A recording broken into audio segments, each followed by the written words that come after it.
Hi, I'm Count Boogie. And I'm Kathy. In this video, we're going to talk about basic negotiation of a BDSM play scene between you and your partner.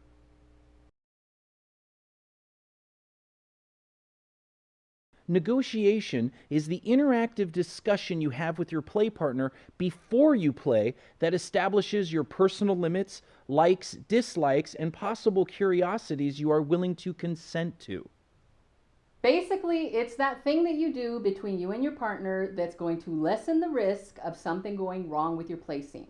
But the added benefit is that at the same time, it's going to build a connection and understanding between you and your potential play partner.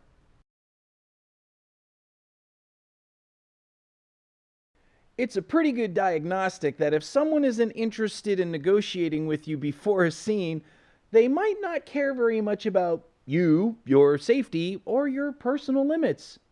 If you don't like what you're hearing or the attitude of the person you're negotiating with, don't play. It's okay to say no thank you. And this goes for top or bottom. You have the right to stand up and say no.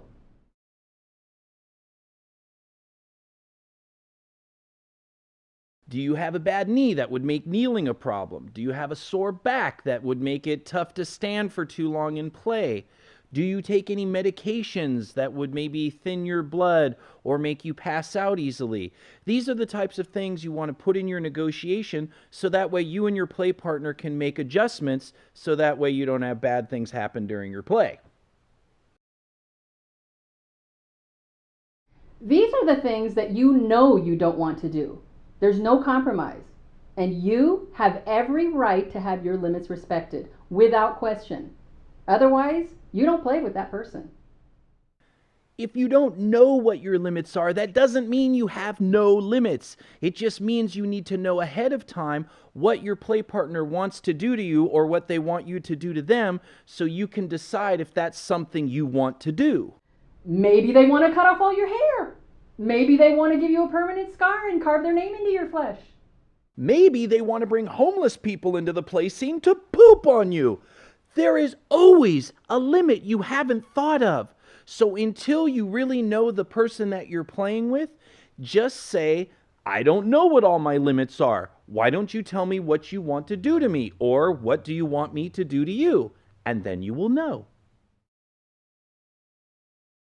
Soft limits are the things that you don't do right now, but you might be curious to give them a try. But you always have the right to say stop if you don't like it. It is extremely important that you talk about your specific sexual limits before you play. And most important, you need to discuss what sex means to you because your play partner may have a completely different view of what sex is and what sex isn't. It could be don't touch my genitals. It could be you can rub the outside but don't penetrate me. You can anally fist me, but don't kiss me. Don't ever be ashamed of your personal limits because those are the exact perfect limits for you. If you're going to do a type of role play scenario in your play scene where no, stop, and I don't like this doesn't necessarily mean stop, then you're going to need to establish a safe word that you or your partners can call out that everyone in the play scene knows means stop. The moment a safe word is called, you have just withdrawn consent. And at that point, only the person who called the safe word has the right to determine if the scene is going to continue or if it's going to stop. And remember, a safe word can be as simple as no, or stop, or I don't like that. You always have the right to stop a scene at any time for any reason. Triggers are either verbal or physical things that happen in a play scene that may trigger a negative emotional response. So if you know what some of these things are beforehand, you need to educate your partner so that you can avoid or have a plan of action to deal with it. Don't slap my face. Don't humiliate me. Don't call me whore. Don't call me fat. Don't hit me with a belt. Don't ever put a strawberry lollipop in my urethra. What? Sometimes you don't know what your triggers are. But if one hits in the middle of a scene, it's always good to have a plan of action so you know what to do. The amount or type of aftercare you need at the end of your play scene is actually really good to talk about before your play scene. Do you need just cuddles and a blanket? Do you need maybe just a snack and someone to sit there and hang out with you? Are you the type of person that doesn't want any aftercare after your scene? You just want to get up and kind of go do your thing. These are the types of things to talk about first, so that way if one or the other partner isn't that into that type of aftercare, you can either choose to not play with them or maybe arrange to have a friend help you with your aftercare. Now that we've talked about the basic elements of a negotiation, here's an example of Kathy and Abyss doing an actual negotiation. Hi, Abyss. Hi, Kathy. Hey, I'm so excited we're going to be playing together. Okay. So I have my list of things I wanted to go over. I hope you don't mind. Okay. I wanted to start with your medical and health restrictions. Okay, I don't actually have any health problems. I'm not on any medications, but I do have an injury to the shoulder, so we have to be careful during play. Okay, so no messing with the shoulder. No problem.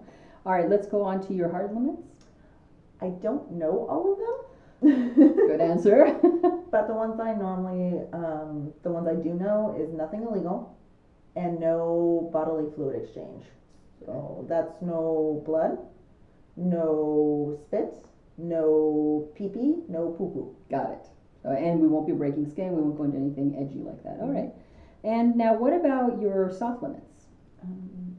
Well, soft limits would be something that you're not sure about, you're a little iffy on, you possibly might want to try it, but you're not sure yet. Oh, okay. So canes. I like the idea of them, but they scare the hell out of me. Okay, that's interesting to know. So, we might try it depending on how you respond, or we might just leave that alone. Okay. Now, what about any sexual limits you may have? I think you're lovely. Well, thank you. But I'm not a sexual player. So, no touching of the genitalia, no penetration, and no kissing. All right, got no problem with any of those. And on to safe words. I generally use red as a safe word. Is there anything that you would prefer to use? No, it's fine with me. All right. And also, just so you know, because this is going to be our first time playing, if you do say anything like no, stop, or I don't like that, those work as well. I will end up stopping play so we can discuss what's going on. That makes me feel very comfortable. Thank you. Good. All right. Now, what about any triggers you may have? I do not like being called a bitch. It puts me in a weird headspace. So, not a fan of that. I also am not sure, but if something comes up during the play, I will let you know. That's great. I'm glad you said that. Please feel free to stop playing any time if I end up running into something that you don't like. Okay. All right. And finally, let's talk about what aftercare you need. I'm generally pretty low maintenance, but I do like it with, if you could stay for a little bit and we can talk a little bit, and cookies.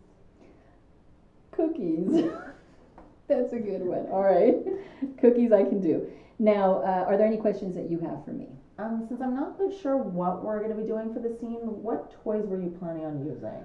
I was thinking we could do some light impact play to see where that goes. So I was going to use my hands. I was going to use a flogger that I have, and maybe a couple of paddles, and we'll start light, see how you respond to those, see if you like it, if you don't like it, and we could take it as we go from there. That sounds lovely. Okay. Thank you. Great. I think we've covered everything. Great. Let's play. Okay. We can't help that other podcasts suck, so we just keep rocking like we don't give a fuck. Perverted Podcast.